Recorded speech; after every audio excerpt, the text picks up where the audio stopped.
Muy buenas a todos y cada uno de ustedes. Espero que este video se escuche mucho mejor que el anterior. El anterior estaba en el campo con muy mala señal, pero no se preocupen, voy a repasar el video anterior para que quede totalmente claro. El video anterior hablaba un poquito sobre el tema de nuestra unidad 2, que es la responsabilidad contractual. Dentro de esa temática hablaba un poquito sobre el concepto. Y dentro de eso habíamos hablado que el acreedor, el accipiens o sujeto activo de la obligación, ¿verdad? El que tiene ese derecho personal o de crédito, que es sinónimo, derecho personal, derecho de crédito. Eh, en definitiva, no se ha cumplido como se debe cumplir una obligación, que vale de paso repasar nuevamente, ¿cierto? Pregunta de examen de grado también, y de su examen de esta temática y de dentro de la teoría de la responsabilidad, cómo se deben cumplir las obligaciones, ¿no? De forma íntegra, oportuna y exactamente. Ahora, eh, en todo caso, el acreedor frente al incumplimiento no le queda otra que solicitar la indemnización de perjuicio. Además, también, aun cuando el acreedor tiene este gran derecho a pedir la ejecución forzada, este segundo derecho a pedir la indemnización de perjuicio y los derechos auxiliares, ¿no? Llámese acción pauliana, acción oblicua, beneficio de separación, medidas conservativas, ¿no? Lo que ustedes ya conocen. Hay que entender que además, ¿no? Aun cuando puede obtenerse, ¿no? El cumplimiento forzado de la obligación, ¿cierto? Eh, ay, del cumplimiento forzado de la obligación, eh, hay que entender que hay ese cumplimiento forzado, en definitiva, lo que se está haciendo es un cumplimiento, pero por equivalencia. O sea, que el acreedor, ¿no? Obtenga eh, tanto como le habría significado el cumplimiento íntegro, oportuno y exacto de la obligare, ¿no? De la obligación, ¿no? Ahora, por ello, ¿no? Tenemos que entender y tenemos que definir, ¿no? Este tema de indemnización como la cantidad de dinero que debe pagar el deudor al, al acreedor, ¿cierto? Y que equivale o represente si se habría obtenido un cumplimiento efectivo, íntegro y oportuno de la obligación. Otros autores han señalado que la indemnización de perjuicio, lo que se produce, ¿no? Estamos analizando la responsabilidad contractual, por supuesto, es la cantidad de dinero que representa el beneficio que el acreedor habría obtenido del cumplimiento íntegro y oportuno y exacto de la obligación. Algo muy parecido de lo que acabamos de señalar. Ahora, los fundamentos de la responsabilidad contractual, llámese, bueno, evidentemente quiero que ustedes recuerden lo que habíamos señalado en las sesiones sincrónicas. Por las sesiones sincrónicas habíamos señalado que los elementos de la responsabilidad contractual, para algunos autores siempre han señalado que existe un vínculo jurídico previo. Es evidente, ¿ya? Para nosotros ya sabemos que es evidente que existe un vínculo jurídico.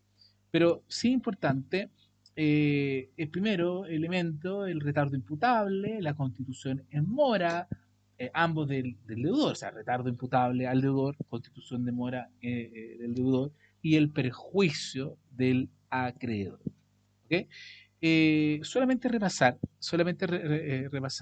el tema de la indemnización de perjuicio en este momento, luego vamos a volver sobre los elementos constituyentes de la responsabilidad contractual. Bueno, es así que los fundamentos, entonces uno dice, bueno, ¿cuál es el fundamento? ¿No?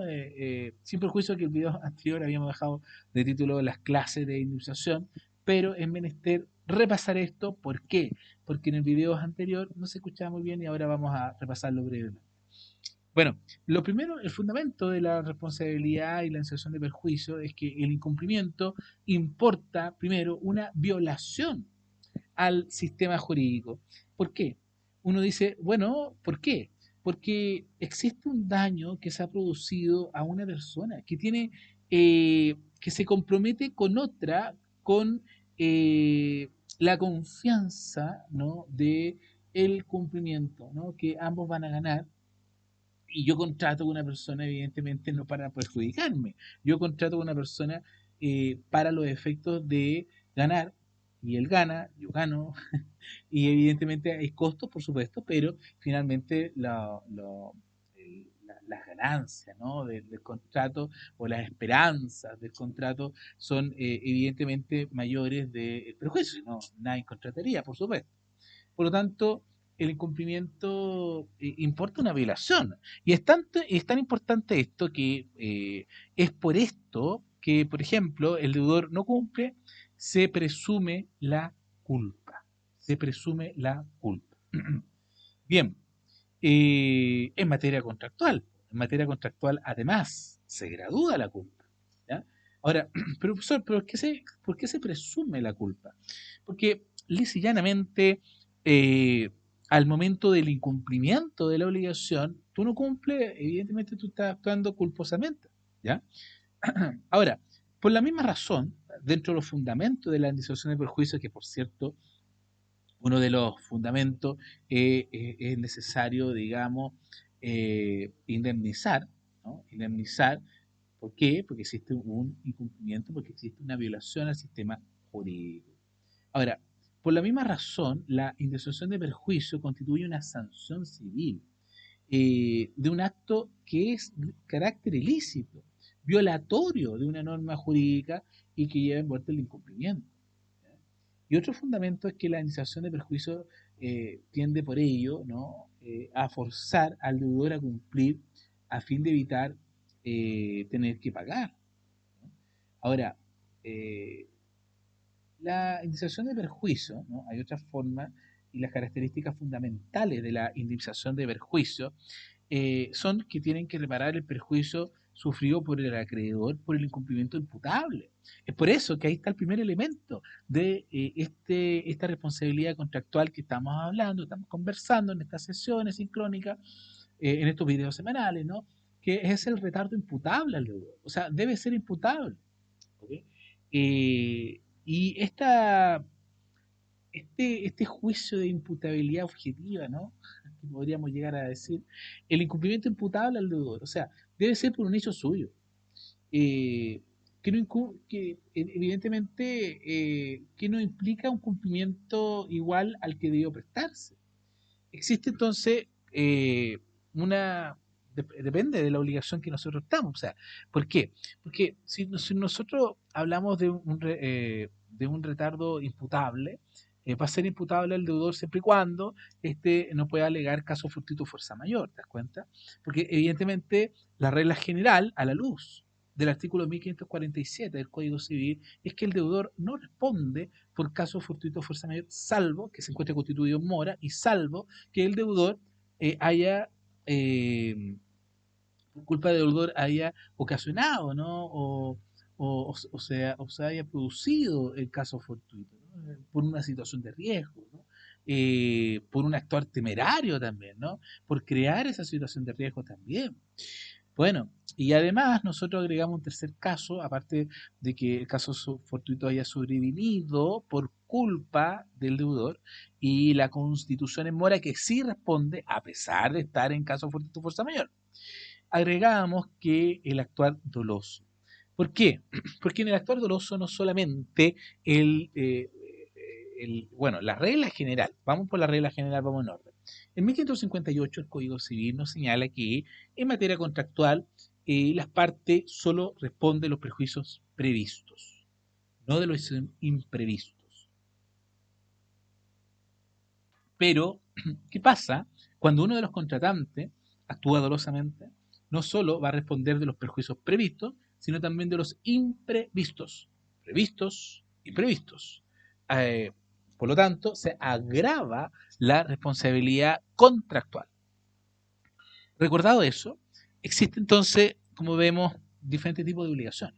Obligaciones de hacer, ¿cierto? Positivas, obligaciones negativas, como de no ser, que en definitiva hay mecanismos que tampoco equivalen, ¿no? A cómo podríamos señalar un cumplimiento por naturaleza, ¿no?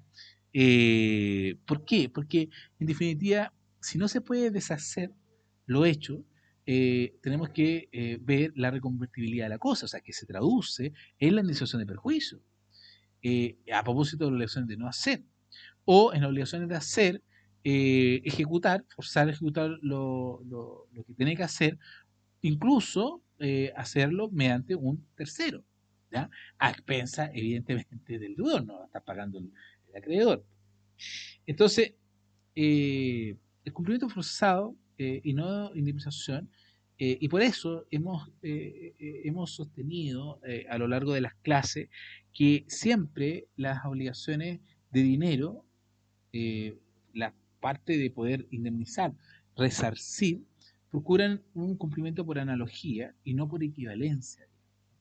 Es lo que me hubiera reportado el cumplimiento íntegro y oportuno de la obligación. Bueno, existen también otros medios legales que la ley franquea para el sujeto activo de la obligación, esto es el acreedor, para obtener la reparación de los perjuicios sufridos, ¿no? Claro, siempre que ocurra, por supuesto, o el presupuesto que forma la responsabilidad contractual.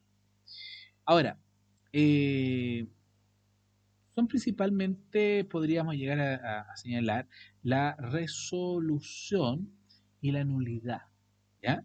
Ahora, con la acción resolutoria, el acreedor recupera lo dado o pagado por el contrato bilateral. Porque cabe tener presente el artículo que se sabe en todo, ¿no? En 1489. En todo contrato bilateral lleva envuelta la condición resolutoria. Bueno, y de indemnizar, o sea, puede pedir la indemnización.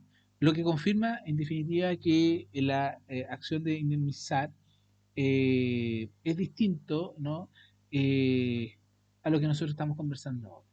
Porque lo que se está pidiendo acá es el tema de poder solicitar la resolución del contrato.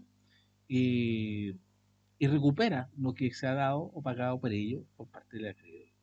Con la acción resolutoria, entonces, el acreedor recupera eh, la cosa y mediante la nulidad, el que ha sufrido los perjuicios con el acto nulo, por haber incurrido, por ejemplo, en un error, fuerza, dolo al contratar, hace cesar con efecto retroactivo, ¿no? El acto o contrato mediante la nulidad. Entonces, el perjudicado hace desaparecer el acto que dañaba. Entonces ahí es que nosotros nos planteábamos, bueno, en clases, si te acuerdas, ¿no? La teoría del árbol envenenado, ¿no?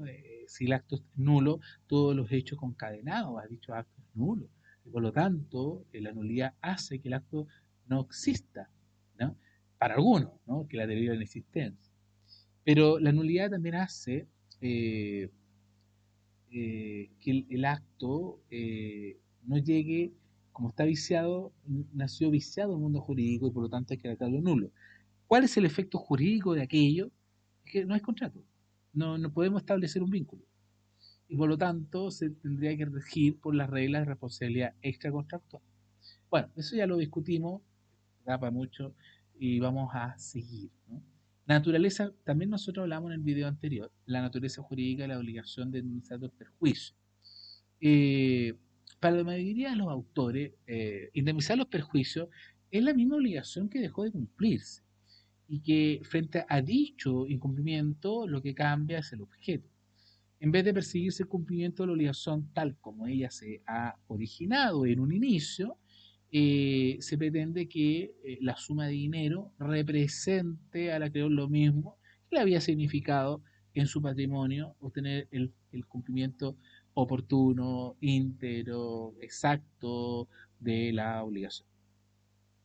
Bueno, este cambio de objeto, también comentábamos el video anterior, este cambio de objeto no constituye una innovación. Cabe recordar que la innovación es una forma de extinguir las obligaciones, ¿no?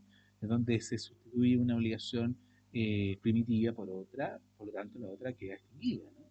El legislador no solamente habla de esta forma de extinguir las obligaciones, la innovación, sino también habla del contrato de innovación, toda vez que, además, crea, ¿no? Bienvenido a crear, tu icono, bienvenido a crear, acá también crea derecho de obligación, pero también extingue. Por lo tanto, hay una dualidad jurídica dentro de la naturaleza jurídica de la innovación. Pero por de pronto no podemos señalar que podría llegar a significar una no pasión. Eh, ¿Por qué? Porque esto supone la extinción de la obligación anterior, la novación, y su reemplazo por la indemnización de perjuicio. En cambio, la doctrina eh, dice que es la misma obligación primitiva, la que persigue bajo la forma de este derecho indemnizatorio, de la indemnización. Más adelante vamos a ver los tipos de indemnización que es lo que habíamos quedado. Bueno, habría una modificación objetiva de la obligación por disposición de la ley. Eso sí, y eso lo hablábamos el video semanal anterior. Y fundada con la imposibilidad de cumplimiento en natura, ¿no? Lo que se tuvo que haber cumplido, que obliga al cumplimiento equivalente, pero más propio es decir que se produce una subrogación real. En la relación jurídica, la de indemnizar perjuicios pasa a ocupar el mismo lugar que tenía la obligación primitiva, que por cierto queda incumplida, por eso reemplaza para todos los efectos legales. Bueno, para otros autores modernos, ¿no? Pablo Ruiz por ejemplo, la obligación de indemnizar es una nueva obligación que nace del hecho ilícito de incumplimiento. En toda analogía a la que origina cualquier tipo de hecho ilícito. Por lo tanto, principalmente hablamos de una teoría de la unidad de la responsabilidad civil. Eh, bueno, otra cosa acá es que nuestro concepto, ¿no? Doctrinalmente la indemnización de perjuicio, si varía en ella un elemento esencial de la obligación como es su contenido. Por ejemplo, si yo estoy obligado, no sé, pues, a entregar una moto y no traigo la moto y tengo que indemnizar por una cantidad de dinero, ¿no? Por supuesto, y evidentemente es una nueva obligación. Es una nueva obligación toda vez que existe y nace a propósito del incumplimiento. Nuestro código eh, evidentemente acoge la interpretación clásica, ¿no? Que es la misma obligación la que subsiste. Si nosotros nos referimos al 1672, inciso primero, dice que para un caso de incumplimiento imputable, si el cuerpo cierto perece por culpa o durante la mora del deudor, la obligación del deudor subsiste, pero varía de objeto. Eh, Ahora, el deudor es obligado al precio de la cosa y a indemnizar al acreedor.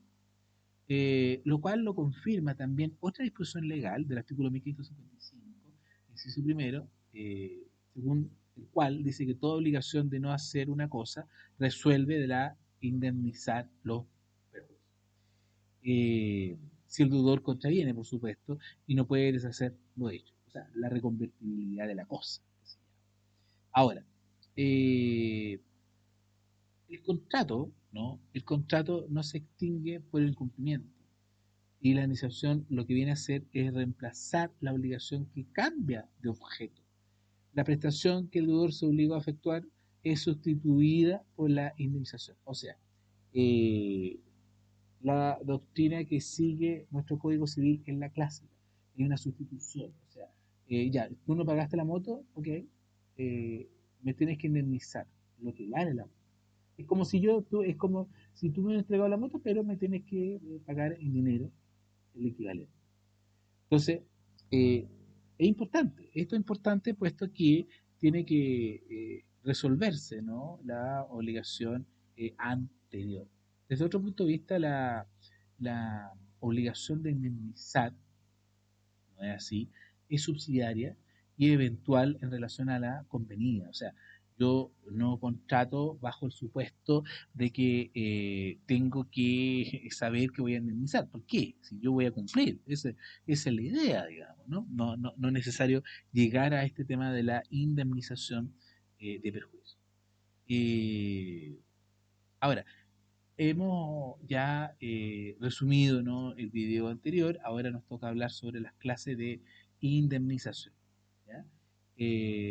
Bueno, entonces es importante en esta materia, según ya hemos estudiado, ¿no? y enunciado, eh, pueden ser de dos grandes clases.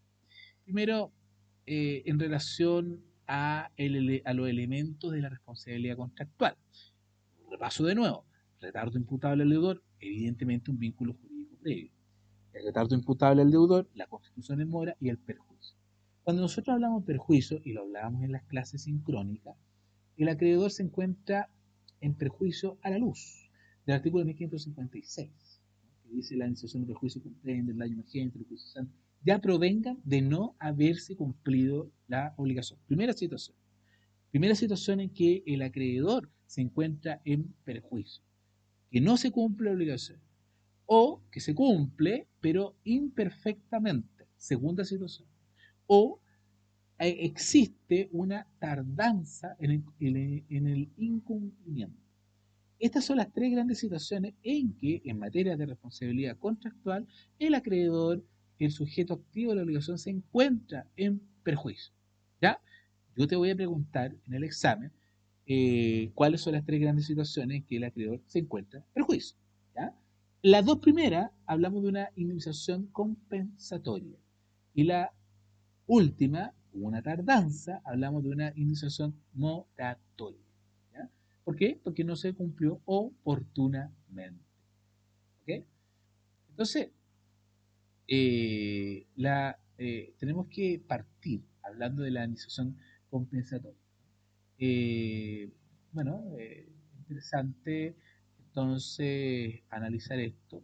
Y la indemnización de compensatoria dice relación con lo que efectivamente si tú hubieras reportado, ¿no? La decisión compensatoria eh, por el no cumplimiento o por el cumplimiento imperfectamente. Y por lo tanto, si el acreedor puede demandar a su arbitrio o únicamente el cumplimiento en naturaleza, cuestión que es imposible porque ya se cumplió, digamos. Entonces, por regla general, la indemnización compensatoria solo procede frente a la imposibilidad de cumplimiento forzado.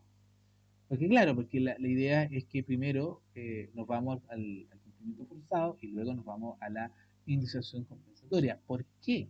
Porque recordemos que esto tiene un orden de prelación. Primero, tener el derecho a pedir la ejecución forzada de la obligación, el segundo, el derecho a pedir la indemnización de perjuicio, y el tercero, los famosos derechos auxiliares que nos vienen a, a poder dar un escenario de mantener el patrimonio, incluso acrecentarlo.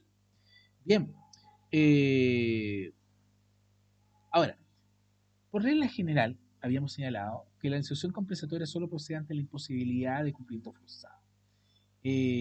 Bueno, repasar dos grandes artículos del Código Civil, el 1553, o también el 1555, que se distingue en definitiva si se puede deshacer o no lo hecho. Ahora, la discusión queda reducida entonces a las obligaciones de dar. En Chile, la conclusión más aceptada, a mi parecer, es que el acreedor no tiene derecho a escoger.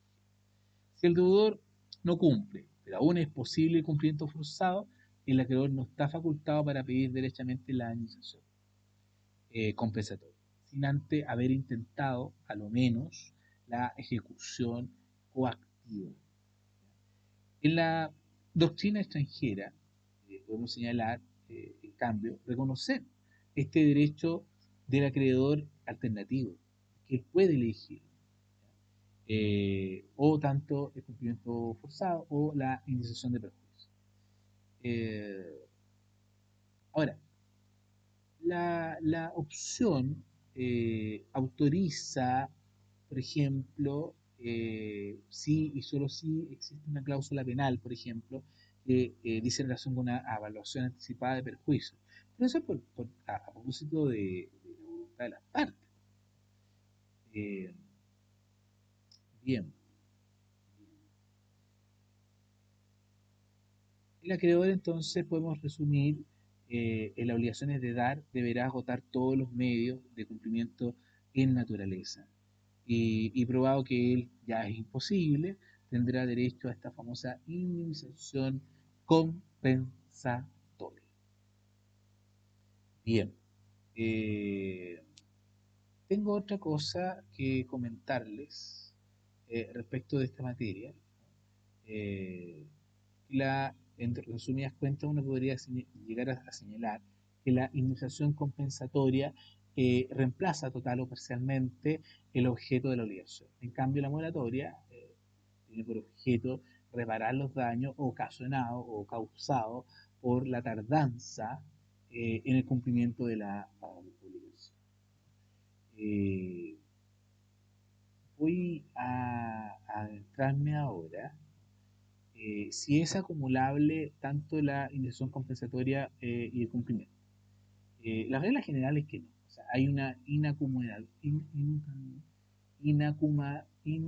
perdón, inacumulabilidad. O sea, no se puede acumular, palabras, ¿no? Tanto la indemnización compensatoria como el cumplimiento. No puede cobrar tanto el acreedor la obligación principal y la indemnización de perjuicio. Eh, en particular la excepción compensatoria. La razón es totalmente obvio. Estaría recibiendo un doble pago y por lo tanto se estaría enriqueciendo injustamente. O sea, me pasan la moto y aparte me tienen que indemnizar. No. El acreedor debe primero exigir entonces cumplimiento forzado y si no es posible, viene esta famosa indemnización compensatoria. Pero no ambas. Eh, la excepción a este gran principio se presenta en la cláusula penal, que ya más o menos nos adentramos. Nosotros sabemos que quien avalúa los perjuicios es el juez, la ley, a propósito de la ley de efectos dinerales, que ustedes ya estudiaron, y esta evaluación, esta cláusula penal, ¿no? Que es la evaluación de perjuicios en forma anticipada. En ciertos casos se podrá pedir entonces con esta cláusula penal tanto la obligación principal como la pena. Y ello es posible únicamente por el carácter de la cláusula penal, porque la cláusula penal nosotros sabemos que a la luz del artículo 46 del Código Civil es una causa, analizándolo, ¿no? Como las arras, el contrato de compraventa que ustedes ya lo estudiaron. ¿Y por qué? Porque en definitiva es una obligación que se contrae para la seguridad de otra obligación propia o ajena, dice el artículo 46. Es entonces la cláusula penal un tipo de caución a todas luces. ¿Ya?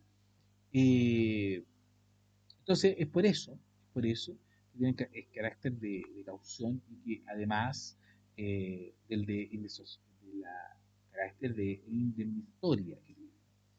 Ahora, finalmente, tenemos que analizar la indemnización moratoria.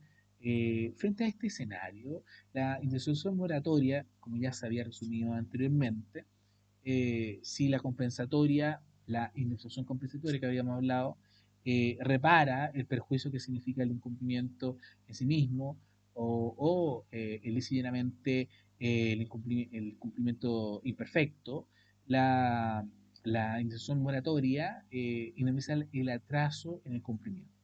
Es por ello que no hay inconveniente alguno de acumular el cumplimiento forzado equivalente y la indemnización moratoria. O sea, uno puede pedir tanto la indemnización moratoria y compensatoria solamente en el evento de que el acreedor pueda o ya haya exigido o no haya resultado esta ejecución forzada.